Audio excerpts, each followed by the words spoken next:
నమస్తే, welcome to Aadan మరో కోణం. నేను కిషోర్ కుమార్. ఈరోజు నేను తీసుకున్నటువంటి ఈ స్టోరీ కొంతమంది తెలుగుదేశం పార్టీ నాయకులకు కార్యకర్తలకు కొంత కోపం తెప్పించవచ్చు. ఎందుకంటే ఈ స్టోరీలో సాక్షాత్తు తెలుగుదేశం పార్టీ నేతలు కార్యకర్తలు ఏం మాట్లాడారో నేను రివీల్ చేస్తే ఖచ్చితంగా కోపం వస్తుంది. ఏం స్టోరీ అంటే అది 164 సీట్లతో కూటమి, 133 సీట్లతో అప్రతిహతంగా తెలుగుదేశం పార్టీ దూసుకుపోయిందని చెప్పేసి సంబరాలు చేసుకుంటున్నటువంటి తరుణంలో కంచుకోటలు కూడా బద్దలు కొట్టాం అని చెప్పేసి ఆనందోత్సాహాల మధ్య అంబరాన్ని తాకిన సంబరాలకు సిద్ధమవుతున్నటువంటి సమయంలో ఒక కంచుకోటను మాత్రం బద్దలు కొట్టలేకపోయారు. అవకాశం వచ్చిన తెలుగుదేశం వాళ్ళు కావాలని, మళ్ళీ చెప్తున్నాను, కావాలని చేతులా పోగొట్టుకున్నారు, నాశనం చేశారు అని చెప్తే ఖచ్చితంగా కొంచెం బాధగానే ఉంటుంది. కొంతమందికి కోపం కూడా రావచ్చు. ఆ సీట్ ఏంటో, ఏ రకంగా పోగొట్టుకున్నారో లెక్కలతో సహా నేను వివరించే ప్రయత్నం చేస్తాను. అక్కడ ఏం జరిగిందో కూడా డీటెయిల్డ్గా చెప్పేటటువంటి ప్రయత్నం అయితే చేస్తాను. దయచేసి ఎక్కడ స్కిప్ చేయకుండా ఈ స్టోరీ ఆశాంతం చూడండి. ఇక అసలు పాయింట్కి వచ్చేస్తాను. ఆ కావాలని వదిలేసినటువంటి ఆ సీట్ ఏంటయ్యా అంటే ఇంకేంటి, కడప పార్లమెంటు స్థానం. అవినాష్ రెడ్డిని ఓడించేటటువంటి సువర్ణ అవకాశం వచ్చినా ఎందుకో ఆసక్తి లేకో, లేదంటే అవినాష్ రెడ్డే కావాలనుకున్నారో, లేదంటే షర్మిల మీద ఉప్పొంగిన ప్రేమాభిమానాలు తెలియదు కానీ ఆ సీటుని చేతులా పోగొట్టుకునే ప్రయత్నం అయితే చేశారు. సక్సెస్ సాధించారనమాట. ఒకసారి దాని చరిత్ర ఏంటో, అందులో ఉన్నటువంటి విషయాలు ఏంటో చూసే ప్రయత్నం చేద్దాం.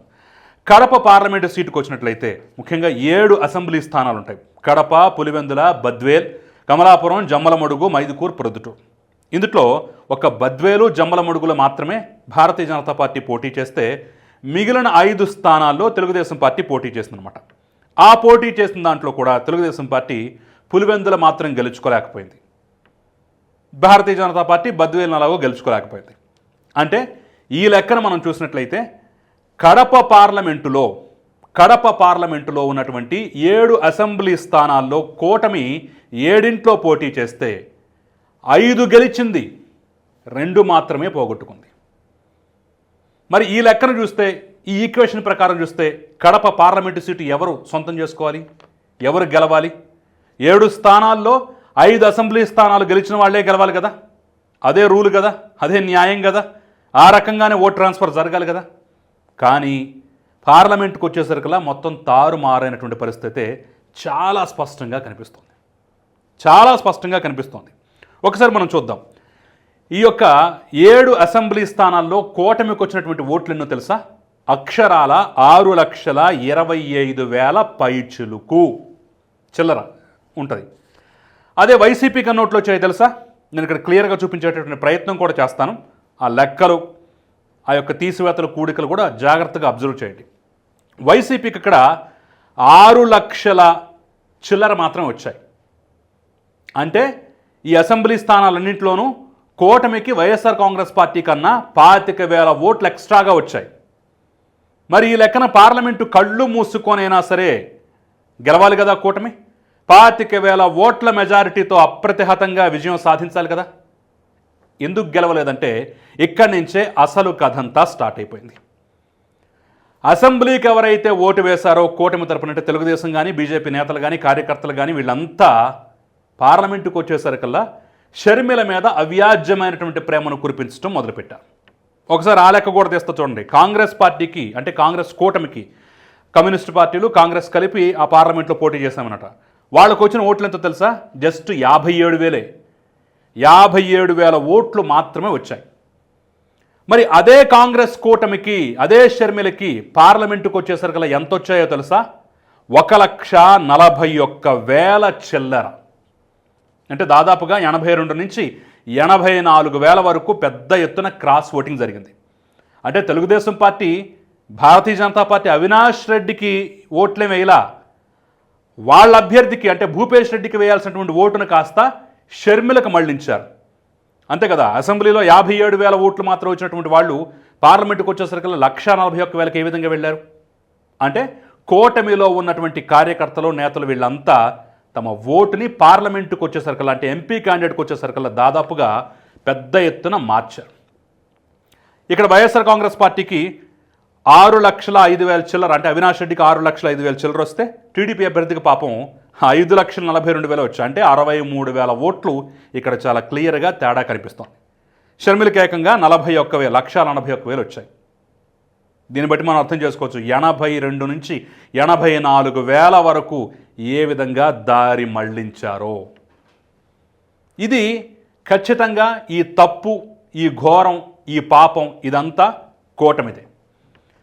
తెలుగుదేశం పార్టీ దాని మీద సరిగ్గా దృష్టి పెట్టకపోవటం, మరోటో కారణాలు అయితే 100 ఉన్నాయి. మొదటి నుంచి, ఇప్పటి నుంచి కాదు, అసలు కడప పార్లమెంటు బరిలో షర్మిల పోటీ చేస్తుంది అన్న దగ్గర నుంచి షర్మిలే గెలుస్తుంది, అవినాష్ రెడ్డి ఓడిపోతాడని చెప్పేసి పెద్ద ఎత్తున వాళ్ళకన్నా వీళ్ళే ఎక్కువగా ప్రచారం చేశారు. నంబర్ 1. ఆవిడ మీద ఎంత ప్రేమ పొంగుకొచ్చిందంటే నాకు తెలిసినటువంటి ఒకళ్ళిద్దరు, ఒక కీలకమైనటువంటి వ్యక్తికి సంబంధించినటువంటి పిఏకి నేను ఫోన్ చేశాను ఈ మధ్య. ఆయన కూడా రాజకీయాలు యాక్టివ్గా ఉంటారనమాట. ఆయన కరుడుగట్టిన తెలుగుదేశం వ్యక్తి అనమాట. నేను సరదాగా వాళ్ళ భాషలోనే, వాళ్ళ యాసలోనే, అన్నా ఎవరికి బేచావన్నా అని చెప్పేసి అడిగినప్పుడు, ఇంకెవరికి, ఒకటో టీడీపీకి, ఒకటో షర్మిలకి వేశానని చెప్పేసి అన్నాడు. అదేంటి, కరుడుగట్టిన తెలుగుదేశం పార్టీ నాయకుడు అయ్యుండి, కార్యకర్త అయ్యుండి 2 ఓట్లు మీ పార్టీకి వేసుకొని మీ భూపేష్ రెడ్డిని గెలిపించుకోవాలి కదా, అలాంటిది షర్మిలకి ఎందుకు వేసామంటే అక్కడ ఏదో సెంటిమెంట్ చెప్పేటువంటి ప్రయత్నం చేశారు. షర్మిల మా కడప బిడ్డ, ఆడబిడ్డ, ఆవిడ మీద మాకు ప్రేమ ఉంటుంది, పైగా అవినాష్ రెడ్డిని ఓడించడం మా వాడి కన్నా సొంత చెల్లెలతోనే సాధ్యం, పైగా సొంత చెల్లెలు చేతిలోనే అవినాష్ రెడ్డి ఓడిపోయాడంటే అవమానం మరో రకంగా ఉంటుంది. ఇలా రకరకాల కథలు, కథనాలు చాట భారతం అంతా చదివాడు. ఇది కేవలం ఒకళ్ళో ఇద్దరికి పరిమితం కాలేదు. మెజారిటీ కూటమి కార్యకర్తలంతా, తెలుగుదేశం పార్టీ అభిమానులు కార్యకర్తలంతా, భారతీయ జనతా పార్టీ అభిమానులు కార్యకర్తలంతా ఇదే పని చేశారు. అంటే దాదాపుగా కొన్ని దశాబ్దాల తర్వాత వచ్చినటువంటి ఒక సువర్ణ అవకాశాన్ని, గోల్డెన్ ఆపర్చునిటీని చేజేతులా వదులుకున్నారు. కంచుకోటలు కూడా బద్దలు కొట్టేటటువంటి గొప్ప అవకాశాన్ని చాలా సునాయాసంగా వదులుకున్నారు. వీళ్ళు ఏం కష్టపడక్కర్లా, చేయక్కర్లా.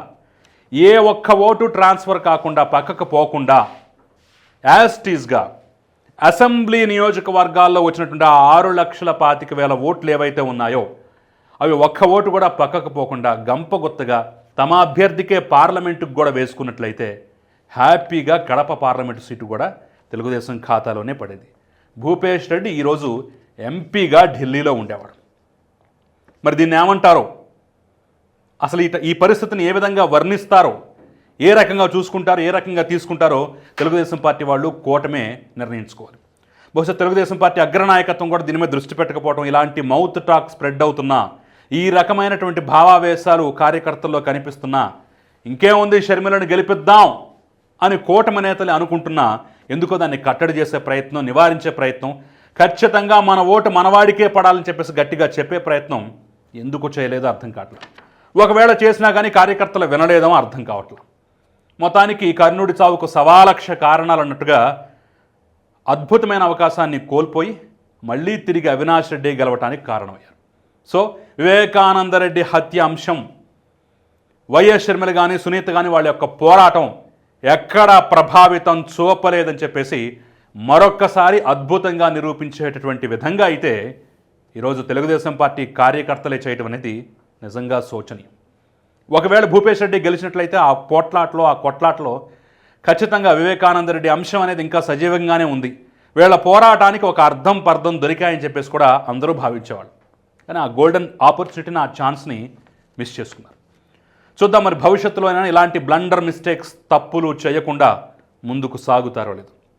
మనం చెప్పినటువంటి లెక్కల మీద, ఈ అంశాల మీద మీ అభిప్రాయం ఏదున్నా సరే నాకు కామెంట్ రూపంలో తెలియజేసే ప్రయత్నం చేయండి. అంతకన్నా ముందు నేను చెప్పినటువంటి కథనం కనుక మీకు నచ్చినట్లయితే, ఈ యొక్క వార్త కనుక మీకు నచ్చినట్లయితే, ఈ అంశం కనుక మీకు నచ్చినట్లయితే ఖచ్చితంగా ఈ వీడియోని లైక్ చేయండి, షేర్ చేయండి, మన ఛానల్ని సబ్స్క్రైబ్ చేయడం మాత్రం మర్చిపోకండి. నమస్తే.